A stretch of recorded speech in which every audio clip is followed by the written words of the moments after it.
N'est-ce pas? Vous avez parfaitement raison. Non seulement le changement de climat, combiné, en fait, les joueurs sont surutilisés. Ouais. Parce que vous ne pouvez pas jouer les championnats d'Afrique.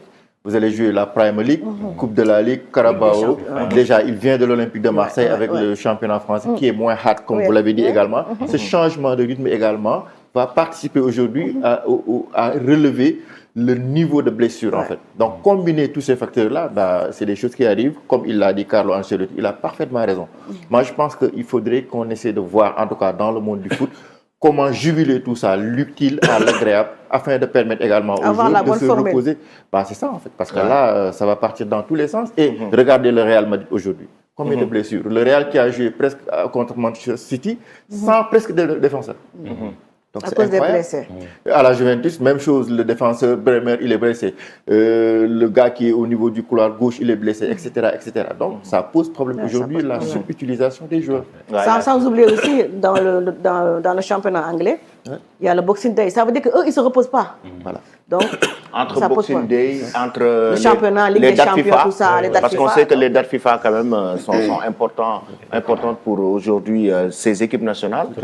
Par exemple, venir jouer les éliminatoires de la Coupe d'Afrique, les éliminatoires de la Coupe du Monde, ensuite jouer la Ligue des Champions, le championnat, les Boxing Day. Ça fait trop quand même. Les joueurs quand même, en termes de récupération, parfois c'est compliqué. C'est compliqué, effectivement. C'est ça. Hein? C'est ça. C'est pourquoi il est intéressant qu'un entraîneur a à sa disposition un effectif assez étoffé. Oui. Parce que ce n'est pas facile d'enchaîner les matchs. D'enchaîner les matchs, exactement. Donc, après Iliman Ndiaye, il y a aussi Nicolas Jackson. Nicolas Jackson, aussi qui s'est gravement blessé. Et il a été touché lors du dernier match de Chelsea. Jackson connaît un coup dur. Donc, et c'est la presse anglaise même qui l'a évoqué, là où vous le voyez à l'hôpital. Et d'après le Télégraphe, l'attaquant sénégalais s'est blessé au ischio-jambier. Ischio-jambier, donc c'est la nature de la blessure et sera absent des terrains jusqu'au mois d'avril.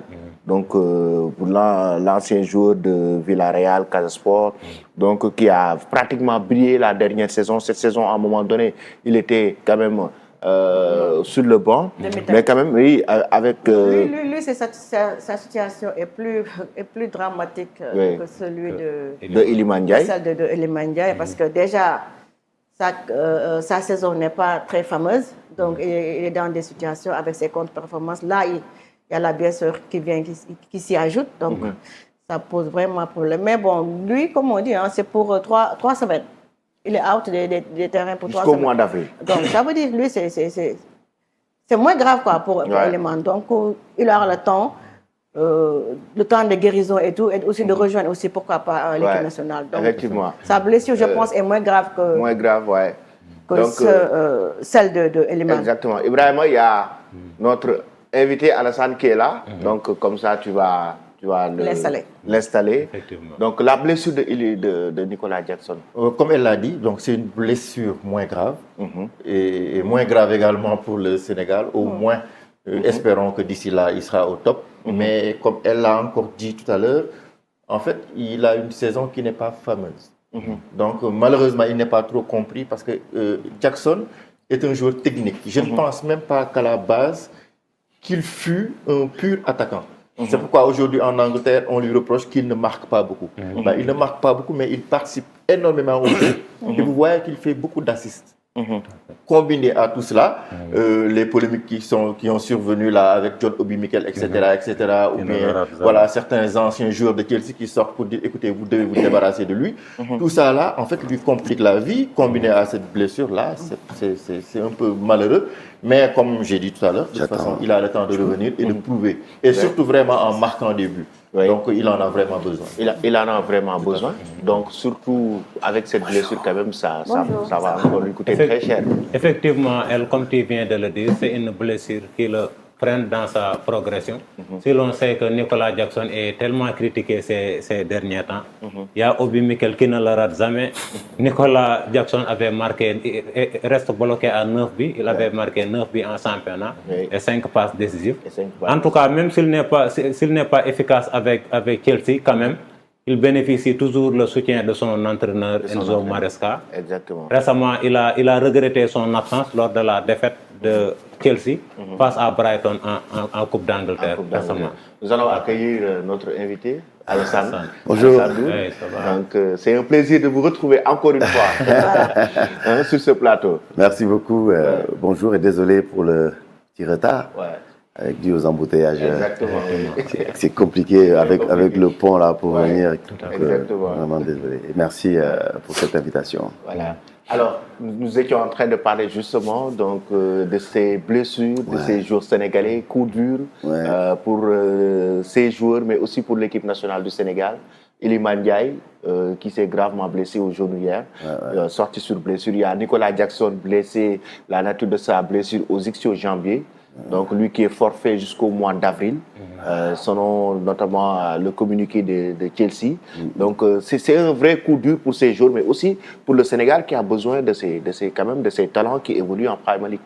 Oui, c'est un coup dur. Hein, c'est un coup dur. J'ai suivi hier la blessure de Iliman Ndiaye lors du match contre Liverpool. Oui. Oui, c'est un coup dur pour le Sénégal parce que on avait quand même nos joueurs qui étaient en forme. Donc on espérait les voir pour cette trêve internationale en mars. Mais c'est les aléas du football, c'est comme ça. C'est vrai que les joueurs sont... C'est le haut niveau aussi. C'est le haut niveau.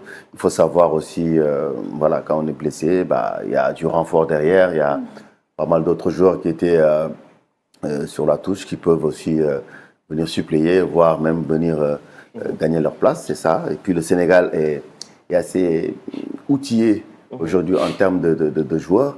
Un peu partout, on voit les joueurs sénégalais évoluer et performer. Donc maintenant, c'est l'occasion pour l'entraîneur d'aller voir un peu ce qu'il a aussi d'autres choses pour pallier à ces blessures-là. Exactement. Surtout quand même qu'il y a pas mal de joueurs qui évoluent en Europe, surtout avec les binationaux, qui espèrent bien venir jouer pour le Sénégal. Donc avec cette blessure quand même, je pense que c'est un mal nécessaire aussi. Non, comme on dit, c'est un mal, mais après le malheur des uns, fait le bonheur des autres. C'est ça le football. Ça a toujours été comme ça dans le football. Il y a des joueurs qui se sont lancés suite à la blessure du titulaire. Donc, dès qu'ils arrivent sur le football, sur le terrain, ils se sont imposés et puis rapidement, ça a lancé leur carrière. Exactement. Donc, non, c'est comme ça, c'est la vie du foot. Moi, je vais vous donner une anecdote. Quand j'étais à 3, je me blesse au genou, cartilage broyé. Donc, il fallait rester 5 à 6 mois. Soit c'est greffe ou soit c'est des soins intensifs. Mais je ne pouvais pas, je ne pouvais plus jouer. Donc, celui qui m'a remplacé, c'était Blaise Matuidi. Blaise Matuidi. Blaise Matuidi, il avait, je pense, 17 ans. Mais issu du centre de formation, donc avec le même profil que moi, parce qu'on jouait avec un milieu à 3. Oui. Je jouais avec Benjamin Nivet, avec un autre milieu. Et ça marchait très bien au niveau du milieu. Donc, il fallait trouver un gaucher qui a les mêmes similitudes que moi. Donc, c'était Blaise qui a pris ma place. Oui. Et à partir de ce moment-là, donc sa carrière, elle était lancée. Donc, il était indéboulonnable dans cette équipe-là. Voilà, même j'ai eu du mal à revenir parce que c'était Matuidi avec toute la fougue.